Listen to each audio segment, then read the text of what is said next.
Episode की शुरुआत में हम देखते हैं कि वॉन्टॉन शॉप में उस कार्ड को लेकर पाई चेंशी और फांग बैठे होते हैं और सोच रहे होते हैं कि ये हान सरनेम का कौन है। सोचने के बाद उन्हें शाहवान सिमिलर लगता है उनके फ्रेंड ग्रुप में, जो जानकर वो लोग शॉक हो जाते हैं। इधर रिसर्च ट्रिप में भी शाहवान और चेनमो की ऑकवर्ड आई कांटेक्ट हो जाते हैं, जिसके चलते दोनों बात ही नहीं कर रहे थे। वहीं सारी मॉम एपिंग से मिलने के लिए उसके घर पर चली जाती हैं। वहां जाकर वो एपिंग को बताते हैं, पर एपिंग ये मानने से मना कर देती है। उतने में चेंशु एक और एयरप्लेन अंदर से शाहवान के कमरे से लेकर आती है। उस एयरप्लेन को देखकर उनका शक यकीन में बदल जाता है और वो सभी लोग शाहवान का रूम चेक करते हैं। रूम चेक करते करते एपिंग को शाहवान के बेड के नीचे वही अडल्ट मूवी की सीडी मिल जाती है और सभी लोग शॉक हो जाते हैं। एपिंग फांग को प्रॉमिस करती है कि उन लोगों के आने के बाद शाहवान से पूछ के एपिंग फांग को एक सही और क्लियर स्टेटमेंट देगी और चीज़ें बताएगी। चेनमो की मॉम भी वापस से अपने कमरे में बैठे बैठे सोचती रहती है। उतने में उसके डैड आकर चेनमो के बारे में पूछते हैं, जिस पर वो उन्हें वापस याद दिलाती है कि वो तो रिसर्च के लिए ट्रिप पर गई है। फांग इस बात से थोड़ा सा चिढ़ भी जाती है कि कैसे उसके हस्बैंड को चेनमो से रिलेटेड कोई चीज़ें याद ही नहीं रहती। चेनशु भी ये सब जयो के डैड को बताती है और वो भी शॉक हो जाते हैं यह रिसर्च ट्रिप पर। जयो काफ़ी एक्साइटेड होकर स्टार गेजिंग के लिए अकेले चली जाती हैं, क्योंकि चेनमो और कामेन आने से मना कर देते हैं। वो जा ही रही होती है कि तभी लैंडलाइन पर जयो की मॉम का कॉल आ जाता है।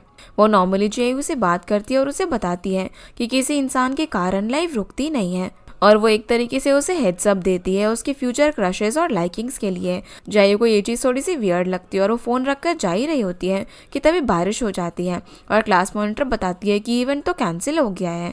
वही शंघाई में जयो के डैड चेंशु को समझाते हैं कि वो ऐसा ना करे, और ग्रैंडमा अपनी एज के चलते अपने काम और टाइम के बारे में सब कुछ भूलने लगी थी। वही रिसर्च कैंप में जयू वापस से रूम में भीगती भीगती वापस आती है और चेनमो उससे पहले ये सोचकर निकल जाती है कि जयू के पास अम्ब्रेला नहीं है, उसे अम्ब्रेला लेकर जाना चाहिए। चेनमो अब स्टार गेजिंग के साइड पर अम्ब्रेला लेकर पहुंचती है और देखती है कि वहाँ तो शाहवान के अलावा कोई भी नहीं है। शाहवान को बिना अम्ब्रेला के देखकर चेनमो उसे अम्ब्रेला देकर जा ही रही होती है। इतने में शाहवान उसे रोक लेता है और अपनी फीलिंग्स कन्फेस करता है। चेनमो ये सुनकर जयू की बात याद करती है कि इतने में वो बताता है कि सेम चीज़ें जयू को उसने 10th क्लास में एक्सप्लेन कर दी थी। वो लोग फिर ऑकवर्ड कन्वर्सेशन की जगह नॉर्मल कन्वर्सेशन करते हैं और बारिश खत्म होने के बाद वो दोनों शूटिंग स्टार्स देखते हैं और स्टार गेजिंग करते हैं। अब चेनमो के उतना लेट होने के कारण जयू और कामेन उसे ढूंढने के लिए जाते हैं, जहाँ जयू चेनमो और शाहवान को साथ में देख लेती है और बहुत ज़्यादा सैड होकर वहाँ से निकल जाती हैं। चेनमो और शाहवान फिर अपने अपने रूम्स में चले जाते हैं और चेनमो अपने रूम में आकर सो जाती है। चेनमो के लेट आने का कारण भी जयू और कामेन समझ जाते हैं। अगले दिन अब सभी लोग घर के लिए निकल ही रहे होते हैं कि तभी जयू चेनमो को इग्नोर करके अपना बैग लेकर चली जाती है, जिस पर कामेन उसे बताती है कि कल रात में उसने उन दोनों को साथ में देख लिया था। चेनमो अब जयू से बात करने की बहुत ही कोशिश करती है, इवन स्कूल पहुंचकर भी बात करने की कोशिश करती है, पर जयू उसकी एक भी नहीं सुनती। सभी लोग अब जैसे ही स्कूल पहुंचते हैं तो सारी मॉम वहां पर शाहवान और चेनमो का वेट करती हैं। घर जाकर दोनों मॉम्स अपने बच्चों से सवाल करती है और इंटरोगेट करती हैं। वो उन्हें एविडेंस भी दिखाती हैं। इस पर वो दोनों चिढ़कर अपने कमरे से निकल जाते हैं और चेनमो तो अपनी मॉम को रूम से ही बाहर कर देती है। वहीं जयू अपने कमरे में बैठी होती है। उसके फाइनली डॉट्स कनेक्ट हो जाते हैं और समझ में आ जाता है कि कैसे शाहवान ने कभी भी उसे पसंद किया ही नहीं है। जयू अब यहाँ पर मेंटली, फिजिकली और इमोशनली बहुत ज़्यादा परेशान होती है। तब उसकी मॉम उसे दवाई लेकर एक दिन की छुट्टी लेने का बोलती है और कहती है कि वो उसके सर को इन्फॉर्म कर देगी। अगले दिन चेनमो खोई खोई होकर स्कूल जा रही होती है कि शाहवान वहाँ पर आ जाता है और दोनों एक दूसरे से उनकी फैमिली कंडीशन पूछते हैं। तभी चेनमो बोलती है कि उसे जयू से बात करनी होगी और समझाना होगा। इस पर शाहवान भी एग्री करता है। क्लास के अंदर जाकर चेनमो को पता चलता है कि आज तो जयू आई ही नहीं है, क्योंकि उसकी तबीयत खराब है, और ये भी उसे मिस्टर जू के थ्रू पता चलता है। चेनमो फिर स्कूल से निकलकर जयू के घर के उधर जाती है। उतने में चेनमो के डैड उसके टीचर से मिलने के लिए चले जाते हैं। अब जयू के घर पर सबसे पहले उससे मिलने के लिए शाहवान आता है, पर चेनशु उसे उससे मिलने नहीं देती। फिर चेनमो आती है। चेनमो और जयू फिर नीचे जाकर बात करती हैं, जहाँ चेनमो उसे स्टार्टिंग से सारी मिसअंडरस्टैंडिंग के बारे में बताती है और बोलती है कि वो उस पर चिल्ला ले, लेकिन उसे ऐसे इग्नोर ना करे। जयू कहती है कि वो उसे अपना फॉल्ट ना समझे, लेकिन जयू से वापस एज अ फ्रेंड बनना बहुत ही मुश्किल है। ये सब इग्नोर करके दोनों अब जयू और चेनमो फिर अपने अपने घर चली जाती है और रोने लगती हैं। वहीं जिमिंग शाहवान की हेल्प करता है उन सीडीज़ के बारे में मिसअंडरस्टैंडिंग सॉल्व करने में, और वांग बिन भी यहाँ पर आकर एपिंग को इस सब के रिगार्डिंग सॉरी बोलता है। एपिंग भी शाहवान को गलत समझने के लिए उसे सॉरी कहती है और फिर वो वहाँ से उसे पढ़ना ही कहकर चला जाता है। चेनमो के घर पर उसके डैड आकर उसकी मॉम और उसको बताते हैं कि चेनमो का सामान पैक कर दो, वो फिर से स्कूल चेंज कर रही है। फांग इस बात को सुनकर इस बार अपनी बेटी के लिए और अपने लिए स्टैंड लेती है कि कैसे चेनमो ने और उसने हमेशा उनके लिए सब कुछ सैक्रिफाइस किया है। और एंडिंग में जब कुछ भी नहीं होता तो वो कह देती है कि अगर चेनमो का स्कूल ट्रांसफ़र होगा तो वो उनसे डिवोर्स ले लेगी। चेनमो के डैड पहले तो वो मजाक में लेते हैं, लेकिन फांग उन्हें क्लियर कर देती है कि ये कोई मजाक नहीं है। इसके बाद हम शाहवान को देखते हैं जो कि अपने स्टडी टेबल पर बैठकर आज जो उसने स्कूल में चेनमो के ट्रांसफ़र के बारे में सुना था उसके बारे में सोच रहा था। चेनमो के डैड फिर जायो के डैड के साथ पुलिस स्टेशन जाते हैं, जहाँ पर ऐसा लगता है कि वो किसी के ब्याह पर कुछ सेटलमेंट कर रहे हो। चेनमो भी घर पर अपनी मॉम को दुखी देखकर टेंस होती है और उनसे पूछती है कि क्या वो सही में उसके डैड के साथ डिवोर्स ले लेगी, जिस पर वो समझाती है कि इस बार वो बैकआउट नहीं करेगी क्योंकि हमेशा से उनकी लाइफ उसके डैड के काम के अराउंड रिवॉल्व करती है और इस बार वो ये नहीं होने देगी। चेनमो अब बातों बातों में उसकी मॉम से पूछती है कि डैड इतने रूड हैं तो उन्होंने उनसे शादी क्यों की, जिस पर मॉम उसको समझाती है कि उसके डैड बहुत ही अच्छे और रिस्पॉन्सिबल हैं। पहले वो भी एक गरीब फैमिली से बिलोंग करते थे, पर ये सब कुछ उन्होंने उनकी फैमिली को प्रोटेक्ट करने के लिए किया। सीन फिर शिफ्ट होता है और हम देखते हैं कि चेनमो के डैड फांग के छोटे भाई के काम के कारण नेगोशिएट करने के लिए आए थे और उसे सुधारने को कहते हैं और ये भी बोलते हैं कि ये बात उन दोनों के बीच में ही रहेगी, वो उनकी फैमिली में किसी को भी नहीं बताएंगे। फिर फांग का भाई चला जाता है और जयो के डैड और चेनमो के डैड एक रेस्टोरेंट में खाना खाने और ड्रिंक करने के लिए साथ में बैठे होते हैं। चेनमो के डैड वहाँ पर बताते हैं कि वो अपनी वाइफ से कैसे मिले और कैसे उनकी शादी हुई। फांग ने चेनमो के डैड के लिए 400 लेटर्स लिखे थे और यहाँ चेनमो के घर पर उसकी मॉम उसे समझाती है कि माना उसकी डैड बहुत ही रूड है लेकिन वो बहुत ही रिस्पॉन्सिबल और अच्छे इंसान है। चेनमो ये सब देखकर समझ जाती है कि उसकी मॉम उसके डैड से बहुत ज़्यादा प्यार करती है। चेनमो के डैड भी अब यहाँ पर जयो के डैड को बताते हैं कि शादी के टाइम पर फांग कहती थी कि उसके डैड और उसके भाई एक बड़े गैम्बलर थे और इस बार वो अपनी लाइफ के साथ गैम्बल कर रही थी और बस यही चाहती थी कि उसका हस्बैंड उसे एक अच्छी ज़िंदगी दे और उसे अच्छे से ट्रीट करे। डैड अब यहाँ पर हमेशा से यही चाहते थे कि वो फांग से पूछे कि क्या वो उस बेट में जीती या फिर हारी, और दूसरी जगह फांग चेनमो को समझाती है कि उसके लिए सबसे प्रीशियस चीज़ चेनमो है और एंडिंग में अगर कुछ भी हुआ तो वो कह देगी कि वो बेट को हार गई है। अपनी बात करने के बाद फांग फिर चेनमो को बताती है कि कैसे वो भी अपनी मॉम के साथ अपनी बातें शेयर कर सकती है। वहीं येपिंग शाहवान को मनाने का ट्राई कर रही थी, उसकी फेवरेट डिश बनाकर, और बोलती है कि वो आकर खा ले, जिस पर वो भूख नहीं है कहने लगता है। जब जिमिंग ये बात सुनता है तो बोलता है कि वो हैंडल कर लेगा इस सिचुएशन को। जिमिंग अब शाहवान के पास जाता है और खाना उसके पास रखकर पूछता है कि क्या हुआ है, तो शाहवान बताता है कि कैसे आज वो जयो को मिलने के लिए गया था और उसकी मॉम ने उसे मिलने नहीं दिया। फिर जिमिंग बोलता है कि ये तो अच्छा हुआ। वो उसे समझाता है कि अब उन लोगों को जयो को थोड़ा सा टाइम देना चाहिए और पूछता है कि चेनमो और शाहवान का फ्यूचर प्लान है सच क्या है। वहीं चेनमो भी अपनी मॉम को सब कुछ बताती है और उसको उसकी मॉम भी समझाती है कि इन सब के लिए एक सही टाइम रहेगा, अभी उसे सिर्फ अपने आप पर फोकस करना चाहिए। और सेम ही चीज़ जिमिंग भी शाहवान को समझाता है। वो बोलता है कि अगर वो उसे इतना ही पसंद करता है तो उसे वेट करना सीखना होगा ताकि चेनमो भी अपना डिसीजन खुद ले सके। फिर जिमिंग बाहर आ जाता है और एपिंग को भी चैन की सांस आती है क्योंकि वो भी बहुत टेंस थी। और फिर जिमिंग और एपिंग भी खाना खाने लगते हैं। बातों बातों में जिमिंग भी अपनी मिसअंडरस्टैंडिंग उससे वो पोएम के बारे में पूछ लेता है। तब उसको समझ में आता है कि वो एपिंग ने नहीं बल्कि एपिंग के किसी दोस्त ने किसी इवेंट में लिखी थी। और जिमिंग अब खुश होकर फाइनली चैन से खाना खाता है। वहीं चेनमो के डैड भी फाइनली रात में घर जाते हैं और अपने सामान को पैक होता हुआ देखकर पूछते हैं। फांग अब यहाँ पर उनसे फिर से ट्रांसफ़र की बात पूछती है तो वो कहते हैं कि ये तो नेसेसरी है, जो सुनकर फांग डैड को रूम से बाहर भगा देती है और उन्हें हॉल में सोना पड़ता है।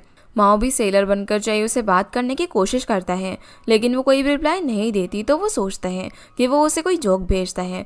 वो जब जोक देख रहा होता है तो जिमिंग को लगता है कि वो फिर से कुछ गलत देख रहे हैं। वो अब जाकर देखता है, उसे वार्न करता है कि अगर वो आगे से कुछ ऐसा वैसा करता हुआ पकड़ा गया तो वो उसकी टांगें तोड़ देगा। वहीं जयो के घर पर जयो अपनी ग्रैंडमा को अकेले बैठा हुआ देखकर उनके पास आ जाती है और ग्रैंडमा से सारी चीज़ें शेयर करती हैं। ग्रैंडमा उसे समझाती है कि जब से उनकी लाइफ में जयो आई है उस दिन से उनकी लाइफ और भी बहुत ज़्यादा ब्यूटीफुल हो गई है। वही रात में भी शाहवान सिर्फ चेनमो के ट्रांसफ़र के बारे में ही सोच रहा होता है और रात भर जागकर चेनमो के लिए स्टडी प्लान बनाता है। अगली सुबह फिर चेनमो के डैड सोफा पर सो रहे होते हैं। उनकी नींद खुलती है तो फांग अपने काम पर निकल जाती है और चेनमो भी अपने स्कूल जा रही होती है। दोनों ही चेनमो के डैड को इग्नोर कर रहे थे। जयू के घर में सुबह सुबह चेनशू उसका टेम्परेचर चेक करती है, फिर उसे गर्म पानी पीने को कहती है। जयू उसकी मॉम से पूछती है कि ग्रैंडमा कहाँ पर गई, पर चेनशू बोलती है कि हो सकता है कि कहीं नेबरहुड में गई हो। जिमिंग भी एक जगह से निकल रहा होता है, तभी वो ग्रैंडमा चेन से मिलता है। उनसे मिलने के बाद वो पूछता है कि वो यहाँ पर क्या कर रही है, जिस पर वो ऐसा रिएक्ट करती है जैसे कि वो जिमिंग को जानती ही नहीं हो। उन्हें लगता है कि जिस जिमिंग से वो बात कर रही है वो सिर्फ 18 साल का है, इसीलिए वो काफ़ी कंफ्यूज हो जाती हैं और उसे स्ट्रेंजर से बात ना करने के लिए बोलकर निकल जाती हैं। जिमिंग को उनकी एज के साथ ऐसा सोचता हुआ देखकर काफ़ी वियर्ड लगता है और वो उनके साथ उनके घर पर चला जाता है। घर जाकर जिमिंग और ग्रैंडमा दोनों न्यूज़पेपर पढ़ते हैं और फाइनली ग्रैंडमा को प्रेजेंट की चीज़ें याद आती हैं। वो जिमिंग को माओ पर फोकस करने के लिए कहती हैं। ग्रैंडमा के ऐसे वियर्ड बिहेवियर को देखकर जिमिंग ये चीज़ चेनशू को बताता है और उसे बोलता है कि वो हॉस्पिटल ले जाकर उन्हें दिखाए। तब चेनशू बोलती है कि वो कल उन्हें किसी बहाने से हॉस्पिटल ले जाएगी। यहाँ पर जियायू के घर के नीचे वूजी बहुत टाइम से उसका वेट कर रहा होता है। तभी पीछे से माओ आ जाता है और पूछता है कि वो यहाँ पर क्या कर रहा है और जेलस हो जाता है। वूजी और माओ अब जियायू के साथ उसके कमरे में बैठकर उसकी तबीयत के बारे में पूछते हैं। वूजी और जियायू को प्यार से बात करता हुआ देखकर माओ काफ़ी जेलस हो जाता है और जियायू के लिए केक लेकर आता है, जो कि वो वूजी को दे देती हैं क्योंकि वो ढंग से खाना नहीं खाता और वूजी उसके लिए होमवर्क और नोट्स लेकर आता है। वूजी अब निकल ही रहा था कि तभी माओ से केक लेने की कोशिश करता है, पर वो उसे नहीं देता। वूजी उसकी जगह पर पैसे ऑफर करता है, लेकिन माओ से लेने से मना कर देता है। वहीं चेनमो बिल्डिंग के टेरेस पर शाहवान का वेट कर रही होती है। शाहवान वहाँ पर आकर उसे उसका बनाया हुआ स्टडी प्लान और बुक्स देता है। वो बोलता है कि ये उसके ग्रेड्स अप करने में उसकी हेल्प करेगा ताकि उसका स्कूल ट्रांसफ़र ना हो और वो उसे पढ़ाई में भी हेल्प करेगा, ना कि डिस्ट्रैक्ट। शाहवान के एफर्ट्स देखकर चेनमो बहुत ज़्यादा खुश हो जाती है और उसका मेन कंसर्न यही होता है कि वो जियायू को कैसे मनाए। इस पर शाहवान बताता है कि उन्हें जियायू को टाइम देना चाहिए। वो दोनों फिर 1 साल का पैक्ट रखते हैं कि 1 साल वो दोनों अपनी पढ़ाई पर फोकस करेंगे, उसके आगे ही बाकी चीज़ों के बारे में सोचेंगे। चेनमो अब घर चली जाती हैं। आते ही उसकी डैड पूछने लग जाते हैं कि वो कहाँ गई थी, पर वो कोई भी जवाब नहीं देती। फिर अपने कमरे से निकल कर आती है और बोलती है कि उसे उसके डैड से कुछ बात करनी है। वो अब यहाँ पर अपने डैड को शाहवान का बनाया हुआ स्टडी प्लान दिखाती है और बोलती है कि उन दोनों ने एक दूसरे से प्रॉमिस किया है कि वो लोग कॉलेज एंट्रेंस एग्ज़ाम तक नहीं मिलेंगे। चेनमो अपने डैड से ये भी प्रॉमिस करती है कि वो बहुत मेहनत से पढ़ाई करेगी, उसकी मॉम डैड को प्राउड फील कराएगी। जो सुनकर चेनमो के डैड भी उसकी डिलीजेंसी देखकर बहुत ज़्यादा खुश हो जाते हैं और उसे उसकी पढ़ाई पर फोकस करने के लिए बोलते हैं। उतने में वहाँ पर फांग भी आ जाती है। पहले तो बहुत ही सरप्राइज होती है दोनों बाप बेटी को बात करता हुआ देखकर। चेनमो उसे बताती है कि डैड उसका ट्रांसफ़र रोकने के लिए मान गए हैं, तो फांग और ज़्यादा खुश हो जाती है और फाइनली फांग और डैड के बीच में भी सब कुछ नॉर्मल हो जाता है। वही माओ भी एज़ यूजुअल जियायू के ऑनलाइन टेक्स्ट का वेट कर रहा होता है और आज फाइनली जियायू का टेक्स्ट उसे आ जाता है। माओ यहाँ पर उसे थोड़ा सा कंसोल करता है और उसे अपने आप पर फोकस करने के लिए बोलता है। वो यहाँ पर उसे बात करते करते उसका दिल का भारीपन भी थोड़ा सा कम कर देता है और जियायू से मिलने का प्लान बनाता है, जिस पर वो मान जाती हैं। वो लोग अब सोचते हैं कि वो संडे को मिलेंगे, पर जियायू को कुछ काम होने के चक्कर में वो मिलने का प्लान पोस्टपोन कर देती हैं। अगले दिन फिर स्कूल जाने से पहले जियायू अपने बाल कटवा लेती हैं और ज़्यादा छोटे कर देती हैं। मंडे से फिर वो स्कूल जाने लगती हैं और सभी लोग उसका नया हेयर कट देखकर शॉक हो जाते हैं। वो आते ही कामिन से अपनी सीट एक्सचेंज कर लेती हैं, जिससे चेनमो को बहुत ही बुरा लगता है। शाहवान भी स्कूल कॉरिडोर में जियायू से बात करने की कोशिश करता है, पर जियायू येस और नो आंसर करके वहाँ से चली जाती हैं। शाहवान वहाँ पर खड़ा ही होता है कि उसकी क्लासमेट फिर वहाँ पर आती है और उसे किसी कंपटीशन में साथ में पार्ट लेने को बोलती हैं, पर शाहवान मना कर देता है और गुस्से में उसे क्लास 5 के लोगों से दूर रहने के लिए कहती है क्योंकि वो लोग उसे डिस्ट्रैक्ट करते हैं, जिसको सुनकर शाहवान गुस्सा हो जाता है और उसे अपने काम से मतलब रखने के लिए कहकर वहाँ से चला जाता है। शाम को फिर जियायू कामिन को बताती है कि वो अपने ऑनलाइन फ्रेंड से मिलने के लिए जा रही है, जिससे वो बहुत टाइम से बात करती थी। कामिन पहले शॉक होती है कि ये लोग एक दूसरे को पहचानेंगे कैसे। इस पर जियायू बोलती है कि वो दोनों एक सिमिलर बुक लेकर आएंगे मिलने के लिए। माओ भी उस बुक को पढ़ते पढ़ते सो जाता है और नींद से उठकर जियायू से मिलने निकल जाता है। वहीं जिमिंग और चेनशो भी ग्रैंडमा को हॉस्पिटल लेकर आते हैं, पर ग्रैंडमा को वॉशरूम यूज़ करना होता है, इसलिए वो वॉशरूम चली जाती हैं। पर थोड़ी देर में पता चलता है कि ग्रैंडमा तो वॉशरूम से ही गायब हो गई हैं। जिमिंग और चेनशो पूरा हॉस्पिटल छान मारते हैं, लेकिन उन्हें ग्रैंडमा नहीं मिलती। चेंशू फिर सबको इन्फॉर्म कर देती है और सभी लोग उन्हें ढूंढने लग जाते हैं। जिमिंग जाकर पुलिस स्टेशन में मिसिंग कंप्लेंट भी फाइल कर देता है। इधर जायू अपने दोस्त से मिलने के लिए निकल रही थी। उतने में शाहवान आकर उसे ग्रैंडमा की इलनेस और मिसिंग के बारे में बताता है, जिससे वो काफ़ी ज़्यादा टेंशन में होती है और माओ से मिलने नहीं जाती। इन बातों से अनजान माओ वहाँ पर जायू का वेट करता रहता है, पर वो वहाँ पर नहीं आती। सभी लोग फिर शाम को चेंशू के घर पर होते हैं, क्योंकि उन्हें कहीं ग्रैंडमा चेन नहीं मिलती। तभी जिमिंग को पुलिस का कॉल आता है, ये कहकर कि उन्हें ग्रैंडमा रेलवे स्टेशन पर मिल गई है। सभी लोग अब वहाँ पर भागते हैं तो उन्हें पता चलता है कि ग्रैंडमा अपने पास्ट में स्टक है, जहाँ पर चेंशू कुछ टाइम पहले गांव गई होती है और उनके हस्बैंड 1 साल में उनसे मिलने के लिए आने वाले थे। चेंशू को देखकर ग्रैंडमा चेन पहचानने से ही मना कर देती हैं और बोलती है कि वो उसे नहीं जानती। ये देखकर चेंशू काफ़ी ज़्यादा सैड होती है, पर एपिंग और पाई जैसे तैसे उन्हें बहला फुसलाकर घर पर लाने की कोशिश करते हैं, ताकि फेमिलियर चीज़ें देखकर उन्हें चीज़ें याद आएँ। घर के नीचे शावान और जयू ग्रैंडमा का वेट कर रहे थे। तभी वहाँ पर माओ भागता हुआ आता है और ग्रैंडमा के बारे में पूछता है। वो तीनों बात कर रहे होते हैं। तभी सभी लोग ग्रैंडमा को लेकर आ जाते हैं। जयू उनके पास भाग कर जाती है, लेकिन वो उसे भी पहचानने से मना कर देती है। ग्रैंडमा की ऐसी हालत देखकर सभी लोग काफ़ी सैड हो जाते हैं और सभी की आंखों में आंसू आ जाते हैं। ग्रैंडमा को अब काउंट डाउन करके वो उन्हें सुला देते हैं। चेंशू को तो अपनी मॉम की ऐसी हालत देखकर बहुत ही बुरा मेंटल ब्रेकडाउन हो जाता है और वो बहुत ज़ोर से रोती हैं। कुछ दिनों बाद अब हम देखते हैं कि गर्मियाँ चालू हो जाती हैं। क्लासरूम में हम कामेन और लुयाओ को देखते हैं। लुयाओ अपने इंग्लिश टीचर को पसंद करता था। पी क्लास में जहाँ पर 2 लोगों के ग्रुप्स बैठे होते हैं, वहाँ पर जायू अपनी तबीयत खराब है बोलकर चली जाती है। कामेन अब चेनमो की फिर से दोस्ती करवाने के लिए जायू की बर्थडे पार्टी में चेनमो को इन्वाइट करती हैं, पर वो पहले कामेन को जायू से कंसल्ट करने को कहती हैं। कामेन फिर शाम में जायू के घर जाकर उसे बातों बातों में चेनमो को इन्वाइट करने के लिए पूछती हैं, जिस पर जायू बर्थडे पार्टी के लिए मना कर देती है, क्योंकि उसकी फैमिली की कंडीशन और ग्रैंडमा की तबीयत सही नहीं थी। ग्रैंडमा के साथ चेंशू हमेशा रहती है और उनका ध्यान रखती है।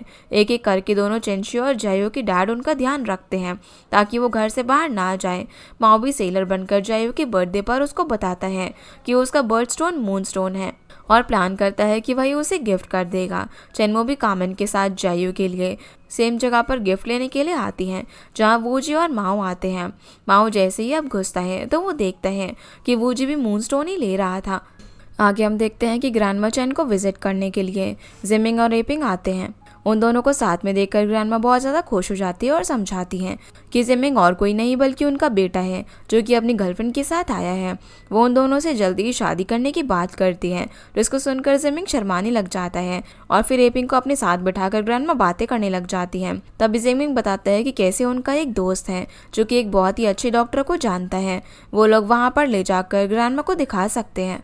वॉन्टॉन शॉप में जिमिंग फिर पाई और बाकी सभी को बताता है कि कैसे ग्रैंडमा उन्हें अपना बेटा समझ रही थी और शादी करने को कह रही थी। चेंशियो भी बताती है कि कैसे उसके दोनों भाइयों ने अमेरिका में जाकर शादी कर ली और अपनी मॉम को कभी भी इनवाइट नहीं किया और ना ही मिलने के लिए आए। ये सुनकर सभी लोग ग्रैंडमा चेन के लिए काफ़ी सैड फील करते हैं। तभी शॉप में ग्रैंडमा चेन आ जाती है जयू के डैड के साथ और सभी को वेडिंग में इन्वाइट करती है अपने बेटे की, जो कि जिमिंग होता है। वो जिमिंग को एक बॉक्स भी देती है और कहती है कि उसमें उनके द्वारा सेव की गई मनी है उनकी शादी और बैंकेट हॉल के लिए। अब सभी लोग ग्रैंडमा के हिसाब से जो लग रहा होता है उसमें ही प्ले अलोंग करने लग जाते हैं। एपिंग और जिमिंग ग्रैंडमा के घर में आकर यही बात करते हैं ताकि उनकी तबीयत में कुछ बदलाव आए। अगर उन लोगों को बैंकेट रखना पड़ेगा तो वो लोग ये रख लेंगे ताकि उनका भी उनकी बेटे की शादी ना देखने का रिग्रेट पूरा हो जाए। जिमिंग समझाता है कि इसमें उसका कोई भी ऑल्टर मोटिव नहीं है, वो सिर्फ ग्रैंडमा की तबीयत का ध्यान रखना चाहता है। एपिंग फिर रात में शाहवान से भी बात करती है और सेम चीज़ बताती है कि कैसे वो बैंकेट के लिए मान गई है, जिस पर शाहवान बोलता है कि वो भी उसको पूरी तरीके से सपोर्ट करता है और कहता है कि अगर आपको रियल वेडिंग भी करनी है तो मेरा आप दोनों का फुल सपोर्ट है, क्योंकि जिमिंग बहुत ही सिंसियर पर्सन है और उनकी फैमिली का बहुत ही ध्यान रखता है। जो सब सुनकर एपिंग खुश हो जाती है और अपने बेटे को सपोर्ट करता हुआ देखकर उसकी आंखों में आंसू आ जाते हैं। शाहवान अब एपिंग को हक करते हैं और फिर वहाँ से एपिंग चली जाती है। अगली सुबह काम पर जाने से पहले जिमिंग उसके द्वारा देखे हुए होटल्स और हॉल्स के बारे में बताता है। बातों ही बातों में एपिंग उसे कहती है कि हमें एक्टिंग करने की ज़रूरत नहीं है, चाहे तो वो दोनों सही में शादी कर सकते हैं। ये सुनने के बाद 1 मिनट के लिए जिमिंग को कुछ प्रोसेस ही नहीं होता, पर फिर वो एपिंग को खुशी में गोद में उठा लेता है और घुमाता है। वो बहुत ज़्यादा खुश होता है और बोलता है कि वो पूरे नेबरहुड को पार्टी देगा। मैरिज सर्टिफिकेट लेकर फिर एपिंग और जिमिंग जायू के घर पर जाते हैं और उन सबको बताते हैं। ग्रैंडमा ये देखकर काफ़ी खुश होती हैं। थोड़ी देर बाद जायू के साथ ग्रैंडमा सोने चली जाती हैं और एपिंग चेंशु को पूछती हैं कि उसकी मॉम उसे याद नहीं कर पा रही है तो वो उस चीज़ से उतना इफेक्ट ना हो। इस पर चेंशु सैड होकर बोलती है कि बस उसकी मॉम अच्छे से हेल्दी रहे, वो तो यही चाहती है। चेंशु फिर एपिंग और जिमिंग से पूछती हैं कि वो लोग भी इस नेबरहुड को छोड़कर जेंशु गार्डन रहने के लिए चले जाएंगे। इस पर एपिंग कहती है कि जो भी हो हम लोगों की दोस्ती हमेशा ऐसे ही रहेगी। अब यहाँ पर शाहवान के शिफ्ट होने की बात अंदर खड़े होकर जायू सुन लेती है और फिर वहाँ से चली जाती है। जिमिंग के घर में एपिंग, माओ और शाहवान जिमिंग के अगेंस्ट टीम अप करते हैं उसकी एक जायंट मॉडल जैसी फ़ोटो हटवाने के लिए, ताकि वहाँ पर वो लोग कुछ अच्छा लगा सके। एपिंग भी जिमिंग से एक प्रॉमिस मांगती है, वो माओ को अच्छे से ट्रीट करेगा और माओ और शाहवान को हमेशा इक्वली ट्रीट करेगा। जिमिंग सब कुछ मान जाता है, फिर उन सबको घर का टूर करवाता है। शाहवान का रूम उन लोगों ने रिसेंटली डेकोरेट करवाया था, जहाँ पर फर्नीचर माओ की पसंद से लिया गया था और उसमें शाहवान के लिए भी एक कंप्यूटर था। माओ और शाहवान फिर नए कंप्यूटर को एक्सप्लोर करने लग जाते हैं और एपिंग और जिमिंग बाकी घर को चारों अब धीरे धीरे करके थोड़ा थोड़ा सामान शिफ्ट करने लग जाते हैं।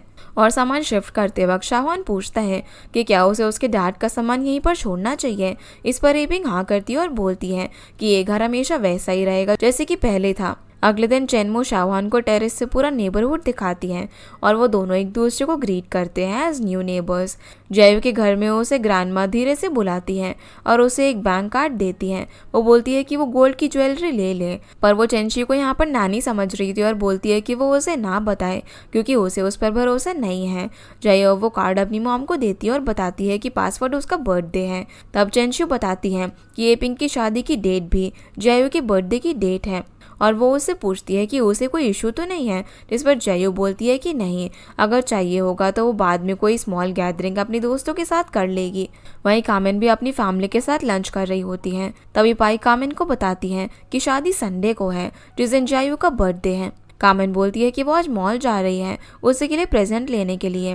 मॉल में कामिन अब गिफ्ट ढूंढ रही होती है, तभी उसे लुयाओ की आवाज़ आती है। लुयाओ अपनी फेवरेट टीचर के लिए गिफ्ट ले रहा होता है, जहाँ पर कामिन को लगता है कि वो सीक्रेटली उसके लिए गिफ्ट ले रहा है और खुश हो जाती है और खुशी से नाचने लग जाती है। क्लासरूम में भी कामिन बहुत ज़्यादा एक्साइटेड होती है ये सोचकर कि वो गिफ्ट उसके लिए है, पर एंडिंग में गिफ्ट उसे दिए बगैर लुयाओ उस टीचर जो कि उनकी सीनियर होती है उनको देने के लिए जाता है। कामिन उसको फॉलो करती है और देखती है तो उसको समझ में आ जाता है कि वो दोनों भी सेम नेबरहुड में बड़े हुए हैं और लुयाओ उनको पहले से जानता है।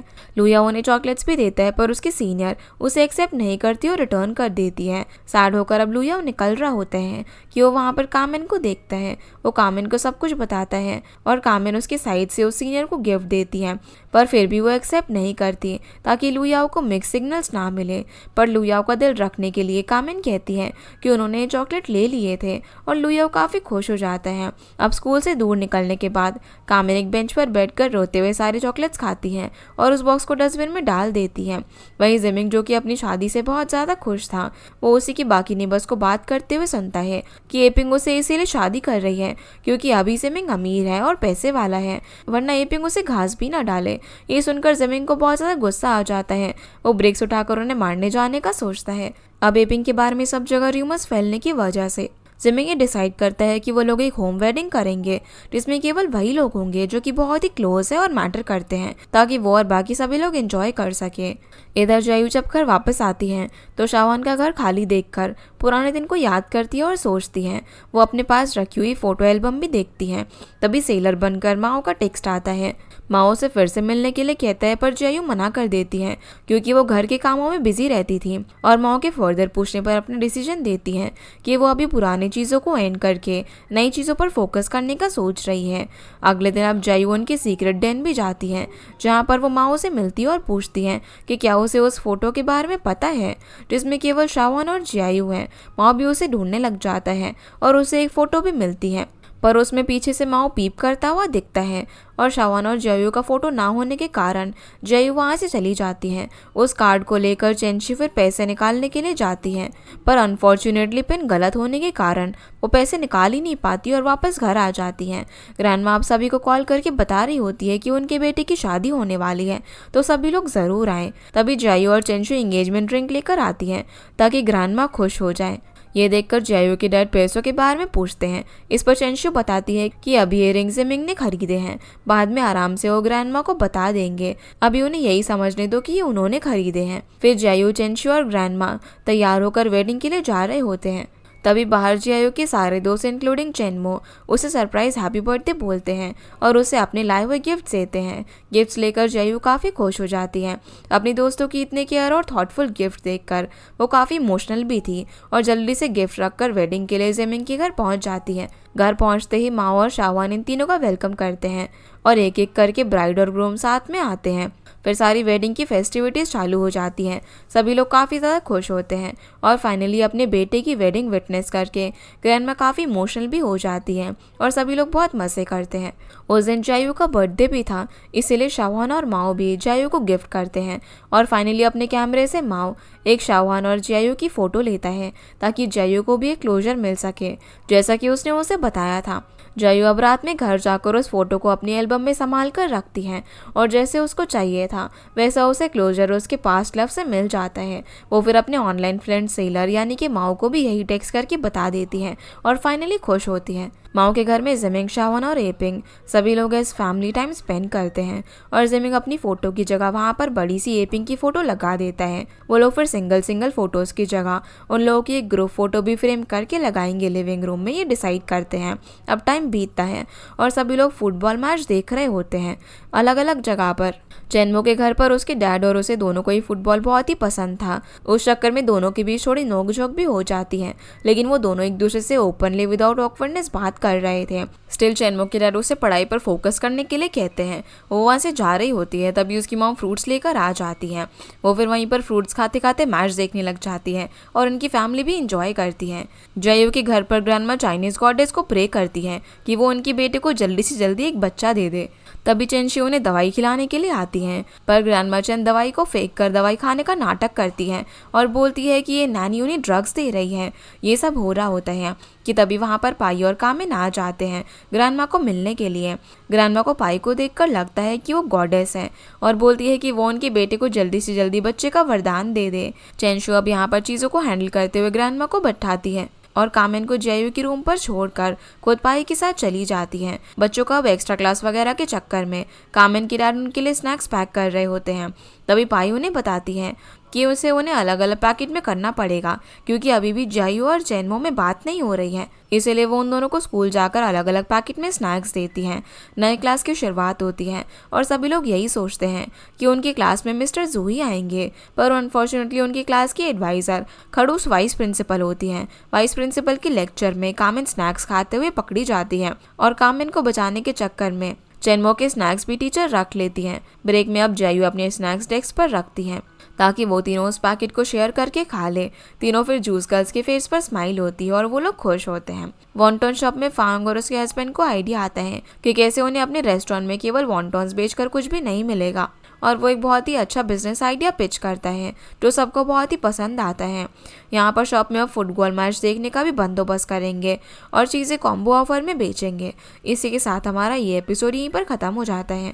तो गाइस, ये थी आज के वीडियो एंड होप आप लोगों को ये वीडियो पसंद आई होगी। तो इस वीडियो को लाइक कर चैनल को सब्सक्राइब ज़रूर कीजिएगा।